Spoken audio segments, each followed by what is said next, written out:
Hello বন্ধুরা, আজকে আমি একটা নতুন ধরনের জিনিস বানিয়ে দেখাবো। তো দেখো, ডিমগুলো আমি সেদ্ধ করে নিয়েছি আর এরমভাবে চিড়ে নিয়েছি।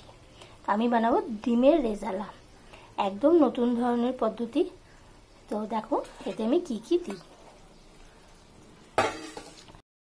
দেখো বন্ধুরা, আমি এখানে কাঁচা লঙ্কা, পেঁয়াজ, আদা, রসুন, চালমগজ, কাজু এটা পেস্ট করে নিয়েছি। আর লাগছে তোমার অল্প একটু মিঠা আতর,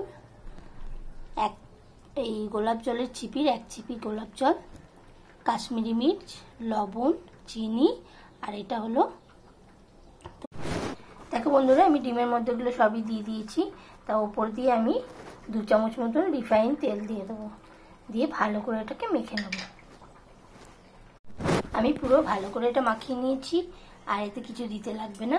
তো আমি এটা ফ্রিজে 1 ঘন্টা রেখে দেবো। তো ডিমের ক্ষেত্রে 1 ঘন্টা, চিকেনের ক্ষেত্রে 4 ঘন্টা, আর মাটনের ক্ষেত্রে 8-9 ঘন্টা, একটা নাইট রাখলেই হয়ে যাবে। তো এটা আমি 1 ঘন্টার জন্য ফ্রিজে রেখে দিই। তারপরে আমি দেখো বন্ধুরা, আমি এটা 1 ঘন্টা পর ফ্রিজ থেকে বার করে এনেছি। তেল গরম হয়ে গেছে, এবার আমি তেলে আস্তে আস্তে করে এগুলো দিয়ে দেবো। দেখো বন্ধুরা, আমি ডিমগুলো দিয়ে দিয়েছি। এবার হালকা একটু এপিট ওপিট এরকমভাবে হালকা একটুখানি ব্রাউন হবে, হলেই আমি মেখে রাখা যে গ্রেভিটা ছিল এটা আমি, দেখো এগুলো মোটামুটি সবই হয়ে এসছে। আর আমি বেশি এগুলো ভাজবো না। আমি এবার মেখে রাখা গ্রেভিগুলো দিয়ে একদম গ্যাসের সিমটা সবসময় মনে রাখতে হবে। গ্যাসের আঁচটা একদম সিম করে এটাকে শুধু আমি গ্রেভিটা দিয়ে দিয়েছি ডিমের মধ্যে। এবার হালকা করে শুধু এরকমভাবে হালকা করে নাড়াতে হবে, আর কিচ্ছু না।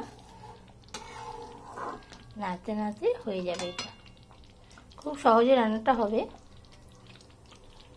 কিন্তু খেতে খুব সুন্দর, নতুন ধরনের। দেখো বন্ধুরা, এটা মোটামুটি হয়ে আসার দিকে হয়ে গেছে, আর একটু হবে। এই তেল ছাড়তে শুরু করেছে, আর একটু হবে।